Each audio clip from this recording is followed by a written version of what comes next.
Chapitre 2. Azalée, vendredi 30 août. J'entends ma mère m'appeler pour souper, mais j'ai décidé que je descendrais pas. De toute façon, mes yeux sont tellement rouges d'avoir autant pleuré que c'est certain que je subirais un interrogatoire de la mort. Et je n'ai aucune envie d'expliquer à mes parents que mon meilleur ami m'a planté un couteau dans le dos. J'arrive pas à croire que Théo soit revenu sur sa promesse comme ça. Il sait pourtant à quel point la danse du solstice me tient à cœur. À mon ancienne école de filles, il n'y en avait pas de danse de fin d'année. Et la danse du solstice de la Poly-Jolicoeur, c'est pas n'importe quelle danse. C'est la soirée dédiée aux élèves de 3e secondaire qui se déroule dans un lieu différent et secret chaque année. Tous les élèves sont emmenés en autobus et découvrent l'endroit en arrivant. Il y a un grand banquet, une piste de danse, des prix à gagner et une méga surprise chaque année à laquelle personne ne peut s'attendre.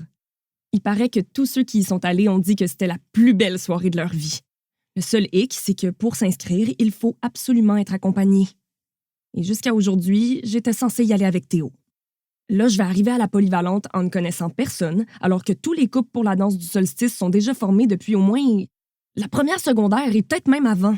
Il n'y a aucune chance que la petite nouvelle se fasse inviter à la dernière minute. C'est dans moins d'1 an après tout. Je devrais sûrement me réjouir de la grande nouvelle de mon meilleur ami.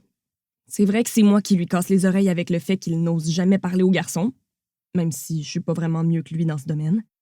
Mais j'y peux rien, je me sens trahie. Trahie! Je peux pas croire qu'il m'a fait ça. Chérie, je t'ai appelé pour souper. Ah, est-ce que ça va? Ma mère vient d'entrer dans ma chambre, sans cogner. Je n'ai pas réussi à essuyer mes yeux à temps et elle a vu que je pleurais. J'ai pas envie d'en parler. Elle devrait comprendre le message et faire demi-tour, mais non. Elle s'assoit sur mon lit et commence à me flatter le dos, la chose que je déteste le plus au monde. Oh, mon petit cœur d'amour, qu'est-ce qui te cause autant de peine? Tu t'es disputé avec Théo? Non. Je l'entends soupirer avec pitié. Je déteste qu'on me prenne en pitié. Je veux juste vivre ma peine tranquille. C'est possible, ça?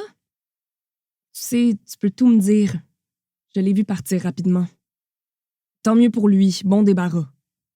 En disant ça, je réalise que la veste de Théo est restée sur le lit. Je la roule en boule et la jette dans ma poubelle. Et si tu me racontais ce qui s'est passé, au lieu de ruminer toute seule? Je t'ai jamais vu te fâcher comme ça contre lui. Je sens la colère monter à nouveau en moi, dans mon ventre, puis dans ma gorge et finalement jusqu'à mes lèvres.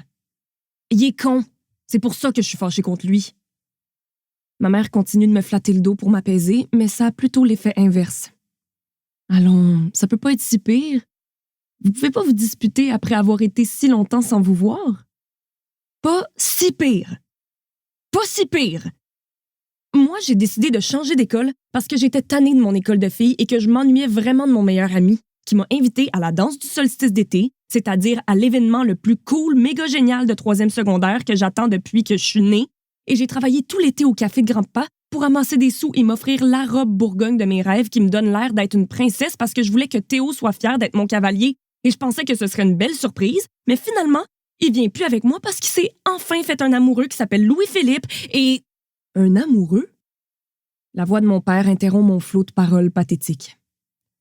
Je lève les yeux et le vois, appuyé contre le cadre de porte. Oups. J'avais pas l'intention de dévoiler le secret de mon ami comme ça. Mais de toute façon, après ce qu'il m'a fait, il est plus vraiment mon ami. Ouais. Il s'est fait un amoureux au camp de vacances et il l'a invité à la danse. Alors, il m'a désinvité. Ma mère prend ma main dans la sienne. Ma chouette, je comprends maintenant. T'es en peine d'amour. Quoi?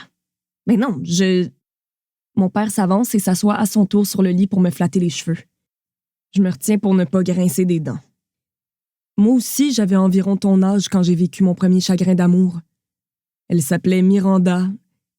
Mon père soupire de nostalgie et moi, je me dégage de leur étreinte. Mais je suis pas en peine d'amour. Théo est juste mon ami depuis toujours. Et ça fait longtemps que je sais qu'il est gay. Il m'a fait jurer de pas en parler. Je suis juste vraiment fâchée contre lui d'avoir brisé notre promesse pour un garçon. En tout cas, moi, j'aurais jamais fait ça. Jamais. Ma mère affiche un petit sourire. Mais tu sais, Zaza, un premier copain, c'est comme des milliers de papillons dans le ventre et ça donne envie de ne penser qu'à l'autre. Je suis sûre que Théo t'aime beaucoup et n'a pas fait ça méchamment. Je suis d'accord avec ta mère. Et puis de toute façon, c'est juste une danse. C'est pas si grave que ça. Ma mère se retourne vers mon père avec un visage presque aussi ahuri que le mien. Elle ouvre la bouche pour dire quelque chose, mais je la devance. Pas si grave que ça. Pardon? Pas si grave que ça? C'est la soirée la plus importante de ma vie. Et si vous n'êtes pas capable de comprendre ça, mais vous êtes des parents vraiment trop nuls. Sortez de ma chambre. Mon père vient pour ajouter quelque chose, mais je lui en laisse pas le temps. Sortez! Mes parents partent en refermant la porte derrière eux. Je suis officiellement seule au monde.